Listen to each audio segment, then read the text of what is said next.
আশাবাদী এবং তার কথাবার্তিতে কোনো আন্তরিকতার ঘাটতি নাই, তার প্রচেষ্টারও কোনো ঘাটতি নেই। এটা আমরা আন্দোলন সংগ্রাম থেকেও যখন আলাপ আলোচনা করেছি আমরা দেখেছি এবং তিনি পরিষ্কারভাবেই বলেছেন একটা খুবই হেভি স্ক্যাজুলের মধ্যে মিটিংয়ের মধ্যে প্রতিনিয়ত আছেন এবং তার দল কত সিরিয়াস সেটা তো দেখেছেন যে, বা আমাদেরকেও জানিয়েছেন, আমরা এটা উপলব্ধি করেছি যে ম্যাডামের মৃত্যুর দিনেই কার্যত আপনার হেভিওয়েট নেতাদেরকে কিন্তু বহিষ্কার করেছেন। তো এরপরেও আরও যে জনের পদক্ষেপ নেওয়া দরকার তারা সেটা বিশেষ করে মিত্রদেরকে জেতানোর জন্য বা মিত্রদেরকে সহযোগিতা করার জন্য তারা নিবেন, এটা চেয়ারম্যান সাহেব, মহাসচিব সবাই আশ্বস্ত করেছেন এবং আমরা আশাবাদী।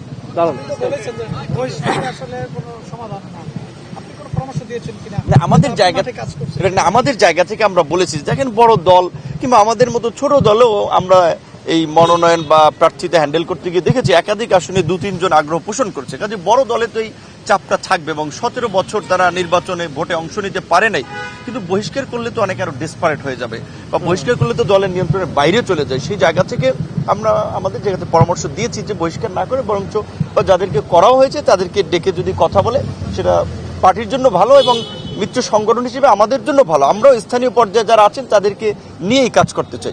সাধারণ সম্পাদক ভারপ্রাপ্ত জনাব হাসান আল মামুন এবং আমাদের উচ্চতর পরিষদের সদস্য অ্যাডভোকেট খালিদ, আমরা 3 জনে আমরা মতবিনিময় করেছি। আমাদের এই মতবিনিময় দেশের চলমান পরিস্থিতি, বিশেষ করে নির্বাচন এবং নির্বাচনে আপনারা জানেন যে বিএনপির সাথে যারা যুগপৎ আন্দোলন করেছে তারা আমরা একত্রে নির্বাচন করছি এবং বিএনপির ভারপ্রাপ্ত চেয়ারম্যান জনাব তারেক রহমানের ঘোষণা ছিল যে আমরা একসাথে আন্দোলন, একসাথে নির্বাচন এবং একসাথে জাতীয় সরকার। তো নির্বাচনে আমরা মিত্র দল হিসেবে আমরা গণ অধিকার এবং আমরা দেখেছি যে আমাদের আরও ভ্রাতৃপ্রতিম কিছু সংগঠন সমূহ যারা একসাথে আন্দোলন সংগ্রাম করেছি, রাজনৈতিক দল, সেই সমস্ত জোটে বিএনপি আমাদেরকে আসন ছেড়ে দিয়েছে বা ওই আসনগুলোতে বিএনপি প্রার্থী দেয় নাই, কিন্তু কিছু কিছু আসনে, বেশিরভাগ আসনে বিএনপির স্থানীয় স্বতন্ত্র প্রার্থী দাঁড়িয়েছেন এবং সেটা আমাদেরকে বিব্রত করছে এবং এইটা আমাদের নির্বাচনে মাঠে একটা চ্যালেঞ্জও, সেটা আমরা জনাব ভারপ্রাপ্ত চেয়ারম্যান জনাব তারেক রহমানকে জানিয়েছি। কারণ এটা ঠিক যে এই মুহূর্তে বাংলাদেশের বাস্তবতায় বিএনপি ব্যতীত অন্য কোনো দলের হাতে রাষ্ট্র ক্ষমতা দিলে তারা দেশ পরিচালনা করতে পারবে না, বাংলাদেশের অভ্যন্তরীণ চ্যালেঞ্জ এবং জিও পলিটিক্সের জায়গা থেকে। সো দেশের স্বার্থেই কিন্তু এই মুহূর্তে আমাদেরকে বিএনপিকে সহযোগিতা করতে হবে, যেই কারণেই কিন্তু দলীয় স্বার্থের চেয়েও আমরা জাতীয় স্বার্থে বিএনপির সাথে আছি এবং বিএনপি যতদিন আমাদের এই মিত্র রাজনৈতিক দলসমূহ থেকে শুরু করে দেশের মানুষের কথা চিন্তা ভাবনা করে রাজনীতি করবেন, আমাদেরকে মূল্যায়ন করবেন, ডাকবেন, আমরা ততদিন তাদেরকে সহযোগিতা করতে চাই। কারণ এই বাংলাদেশের গত 5 দশকে আমরা দেখেছি যে বাংলাদেশের যেই জায়গাটিতে যাওয়ার কথা ছিল দুর্নীতি, দুঃশাসনের কারণে সেই জায়গাটি যেতে পারে নাই।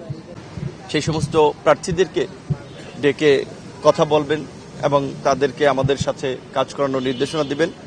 পাশাপাশি আমরা নির্বাচনের মাঠে কী ধরনের চ্যালেঞ্জ তৈরি হতে পারে এবং নির্বাচন পরবর্তী রাজনীতিতে, কারণ হচ্ছে যে আগামীতে নির্বাচন হলেই দেশ সংকট থেকে উত্তরণ হবে সেটি ভাবার কোনো অবকাশ নাই। সেক্ষেত্রে এই যুগপৎ আন্দোলনের মধ্যে দিয়ে গড়ে ওঠা ঐক্যকে যেন উনি সুসংহত করেন, দলীয় নেতাকর্মী দলের বাইরেও যেন সমাজের বিভিন্ন শ্রেণী পেশার মানুষের কথা শোনেন, তাদেরকে নিয়েও মাঝে মাঝে বসেন। আমাদের পক্ষ থেকে এই প্রস্তাবটিও আমরা দিয়েছি। তো আমি মনে করি যে জনাব তারেক রহমানের একটা ঐতিহাসিক সুযোগ এসেছে, তার বাবার মতো, তার মায়ের মতো, তার বাবা যেমনিভাবে বাংলাদেশের একটা উত্তাল সময়ে পাল্টা কু সেই সময় যেমন বাংলাদেশকে নেতৃত্ব দিয়েছেন, বাংলাদেশকে ঘুরে দাঁড়াতে সহায়তা করেছেন, কাজ করেছেন, স্বাবলম্বী করেছেন, ঠিক একইভাবে তারও কিন্তু একটা ঐতিহাসিক সময় এবং সুযোগ তার জন্য এসেছে যে আগামীর বাংলাদেশের নেতৃত্ব দিয়ে গোটা জাতিকে ঐক্যবদ্ধ রাখা এবং বাংলাদেশের একটা স্বাধীন স্বতন্ত্র একটা পররাষ্ট্র নীতি গ্রহণ করা, বাংলাদেশের গণতন্ত্রের একটা প্রাতিষ্ঠানিক ভিত্তিকে শক্তিশালী করা এবং বহিষ্কার না করে তাদেরকে আলাপ আলোচনা সমঝোতার মাধ্যমে যদি প্রত্যাহার করানো যায় আমরা আমাদের সেই অভিব্যক্তি ব্যক্ত করেছি। কারণ যারা দাঁড়িয়েছেন তারা হয়তো দলের ডেডিকেশন আছে, মনোনয়ন প্রত্যাশী ছিলেন, তাদেরও একটা আবেগ আছে, সেটাকে আমরা সম্মান করি, কিন্তু আমাদের দিকটাও দেখতে হবে যে আমরাও একটা প্রতিকূল সময়ে রাজনীতি করে আমাদের একটা অবস্থান সারা বাংলাদেশে ছোটখাটো হলেও তৈরি হয়েছে।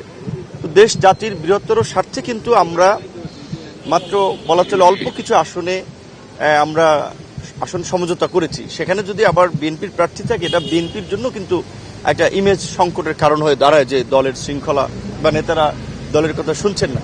তো চেয়ারম্যান সাহেব আমাদেরকে আশ্বস্ত করেছেন যে বিশেষ করে আমাদের মিত্র সংগঠন সমূহের যেসব আসনে স্বতন্ত্র প্রার্থী আছে, তিনি ইংল্যান্ডের মতো একটা দেশে থেকেছেন, সেই সব দেশের গণতন্ত্র উন্নয়ন দেখেছেন, সেই বিষয়গুলো আমরা আলাপ আলোচনা করেছি। আপনারা কি আশ্বস্ত কিনা আজকে? আজকে ফলপ্রসূ হয়েছে কিনা না, আমরা